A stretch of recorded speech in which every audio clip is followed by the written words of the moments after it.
All right, everybody, here we go. We are back. Didn't want to take away from the applause. We are back with the President's Notes version number 2. This is going to cover Presidents 5, 6, 7, and 8. And we start with a young man named James Monroe. There's his picture at the top. He serves 2 terms. His vice president's Daniel Tompkins, and he is a Democratic Republican. Now, he's coming from James Madison being president number 4. And under James Madison, we beat the British for a second time with the War of 1812. Life is grand. America's doing amazing. And he wins easily because of his party. Everybody at the time was changing to be Democratic Republican because it was such a popular party with America doing as well as it was that other members of the Federalist Party and everything else were breaking up, and actually those people were joining the Democratic Republicans. So if you look, even John Quincy Adams, like it says in number 1, becomes a Federalist. Now his dad, John Adams, was a leading Federalist, and his son, John Quincy Adams, even changes over to the Democratic Republicans because it's known as the era of good feelings. So there were lots of nationalism, lots of patriotism. Everybody was hardcore American. This is the greatest country in the world. Industry and trade's growing. The economy is doing amazing. Our Speaker of the House, who's this man right down here, Henry Clay, creates something called the American system. And the American system is an economic system that that fixes our trade, fixes the national bank, and actually gets America up and running. So no longer are we in debt. We're actually doing really well as a country. So the economy is doing amazing. Everybody loves America. Moving on to number 2, the Adams-Onis Treaty. Now, our Secretary of State at the time, or one of our guys, John Quincy Adams up here, goes down to Florida and actually tells the Spanish, in a way, he offers Spain an ultimatum saying that the Indians in Spain are attacking Americans when Americans are trying to move into Spain, or they're attacking in Georgia and everywhere else. And those Indians are causing a problem, and it's your problem, it's Spain's problem, because that's Spanish territory. So we blame the country of Spain. We actually give them an ultimatum saying that if you don't govern Florida properly, you know, and have slaves running away, if you give us back our slaves, or if you control your Indians, then if you can't do that, we're going to come in and invade, or we're going to go to war with you. And we actually now have that kind of bravado that we can kind of threaten other countries because we've beaten the British. So Spain gives us Florida. In return, we pay Spain $5 million. Moving on is the Missouri Compromise. Now this is a huge thing for this gentleman right here, Henry Clay. America almost goes to civil war, even though times are that great, and it creates this imaginary line going across the 36-degree 30-minute line, which is known as the slavery line from then on. And what happens is that Henry Clay, being Speaker of the House, proposes a deal when Missouri wants to come in as a state. And you see Missouri up here in purple. And when Missouri applies to be a state, they are a slave state. They allow slavery. Now their big thing is that based on where they are at the time, if you look at the states, the bluish color in the north and the red in the south, there are 11 states for each. So it's an even north versus south, or even free state versus slave state kind of thing. And when Missouri wants to come in, that would be an odd number, and that would give one side, north or south, or slave or not slave, the advantage in Congress. So there is almost a civil war where the South agrees that they're going to break away. Actually, South Carolina threatens to do that, and other states agree that they would do that as well if Missouri came in as a free state. So what happens is Henry Clay steps in before this civil war can break out, and he makes this line. The line is the 36-degree 30-minute line, which says that slavery from now on, after Missouri, that Missouri will come in as a slave state, even though it's in the north.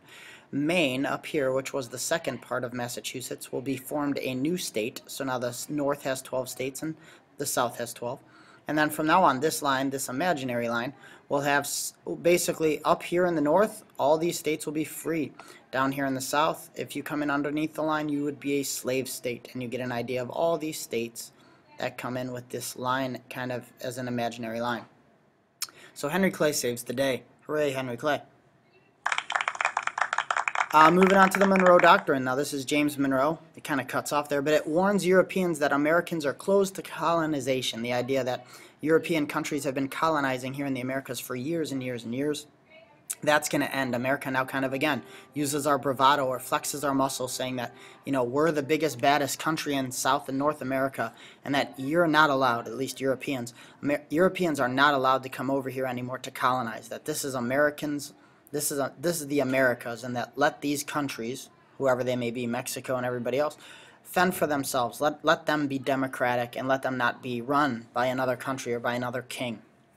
So it basically says that the U.S. will stay out of European affairs and the European countries will stay out of American affairs. This is the first agreement with the British. The British actually back us up. For a while there we thought the British, we would be against them, but the British actually come to our back and agree to help us out against the Spanish, the French, and the Russians. So in a way, the British finally agree that, hey, you know what, we can't beat them, so we're going to work with them. So good for America. Other news at the time, just a passing of time, is Thomas Jefferson and John Adams both pass away on July 4th, 1826. Can anybody think of what the possible irony would be?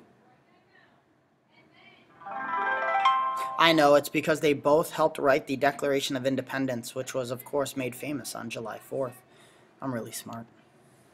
Moving on to the election of John Quincy Adams, President number 6. He serves one term. He looks kind of weird. His vice president's John C. Calhoun, who was made famous by actually trying to get South Carolina to break away. He is a Democratic Republican to start, but he will actually create a new party with him and his friends from the North called the National Republicans, or Whig Party. Now what happens in this election, it's very, very controversial. Now at the time, just looking at the stats, and again, you'll never be asked the stats, but if you look at them, over here in the Electoral College, which of course we all know is the first vote, or the most important vote, you have the popular vote first, like we all vote in November, and then a month later the electors pick our president. So over here in the popular vote, if you look, you could figure out that who was the winner. Now if you look, Andrew Jackson won by almost 50,000 votes more than anyone, so of course you would think that the Electoral College would pick Andrew Jackson, hero of the Battle of New Orleans. When you move to the Electoral College number, again, if you look at the numbers, Andrew Jackson wins with 99 electoral votes. John Quincy Adams is second with 84. And these two men, William Crawford and Henry Clay, Speaker of the House runs, they get last. So at the time, though, the bad thing about this is that there is no majority over here in the Electoral College. So because there's no majority, just like it happened a couple times ago in President number 3, the vote goes to the House of Representatives. And if you look over here, John Quincy Adams wins 13 different states, Andrew Jackson wins 7, William Crawford wins 4, and Henry Clay doesn't win any, and that's because he drops out.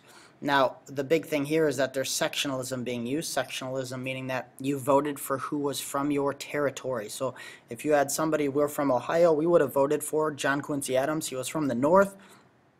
We thought he would help support the North. If you were from the South or the Southwest, you would vote for the Democratic Republicans. Now, the weird thing about this vote is that Henry Clay backed out. And when Henry Clay backed out as Speaker of the House, being in charge of the election took place in the House of Representatives, Henry Clay was the one that always called the vote. And he was running, but he actually backs out. Now, Henry Clay is from the South and the Southwest. Now, Henry Clay should have supported Andrew Jackson. But during the election at the House, Henry Clay actually tells everybody that if they were going to vote for him or support him, that he wants to throw his votes in for John Quincy Adams. Which is weird because John Quincy Adams comes from a totally different party than him in a totally different section of the country. Now moving on to what it's called. After the election takes place, it gets the title The Corrupt Bargain. Now Andrew Jackson feels bad because he lost, and basically Clay, giving the support to Adams, becomes Secretary of State. Now people think that there was a deal made where Henry Clay said, I'll drop out, give you my votes in a way, and then in return you can make me the Secretary of State. And looking back in history, if you were the Secretary of State, you would almost positively become the next president. So Henry Clay, whether this deal was made, we don't know. That's a mystery in history. But we don't know that that really happened, but we do know that Henry Clay became the Secretary of State. What Adams does do very well, though, is he opens up canals. If you look at the Erie Canal, there's a picture of it right there, opening up Ohio all the way to New York, and open up canals everywhere. What it's supposed to say down here is highways and canals. And basically, John Quincy Adams, even though he's unpopular for how he wins, is a great president in expanding America and creating canals and highways to try to get people to move around the country and get goods to move. So if you look, all of a sudden now with canals, you can move 1 ton of goods, or 2,000 pounds, a lot easier than horse and buggy or horse and wagon. The horse and wagon would break down, and all the time it would cost 30 cents to go 1 mile with a horse and wagon, whereas now with a simple idea of science where you could float things, you can move 1 ton of goods, or 2,000 pounds, 2 cents per mile. So the canals actually help America out, help industry and trade because it connects all these major cities. All right, John Quincy Adams is the first president to go back to Congress after leaving office. He serves in the government for the first 11 presidents, and he is famous for being one of the first father and son duo to be the presidents. All right, moving on to the slighted loser in election number 6, or president number 6. We move on to Andrew Jackson. He wins easily the next election because people feel bad that he lost. And there are his 2 vice presidents, John C. Calhoun, who he will boot out, and Martin Van Buren, who has fantastic facial hair. He is from a Democratic-Republican party, but it splits up during the time, and he will be our first Democratic president. The Democrats like we know today. His background info is that he fought in the Revolutionary War when he was only 13. He was captured and spent time as a prisoner of war. He became a lawyer on his own. He was self-taught, meaning he taught himself how to be a lawyer. He was famous for the Battle of New Orleans, and he's a common president. He's from the normal group. He's not rich. He is from the middle class, so he is a commoner. So thousands of people show up to see this guy. His key events, is he creates the Tariff of Abominations, which taxed imported goods into the U.S. It hurt the South. The South is, again, the ones that are creating those products. And when he creates this tariff or tax, South Carolina, led by the vice president, actually stops the tax itself. And the president argues with the vice president so much that he actually kicks out the vice president from being vice president. So the South and West, again, threaten to leave the United States. And Jackson, again, threatens to use the army to bring them back in, and eventually South Carolina agrees to pay the tax. The Indian Removal Act comes because Andrew Jackson hates Indians. That's just a fact. He hates Indians, so Congress agrees to move the Indians west of the Mississippi River. Jackson thinks that they are blocking that, so again, Jackson goes to the Congress and says we need to forcefully move the Indians, whether just go in and kind of kick them out and escort them away, or go to war with them to kick them out.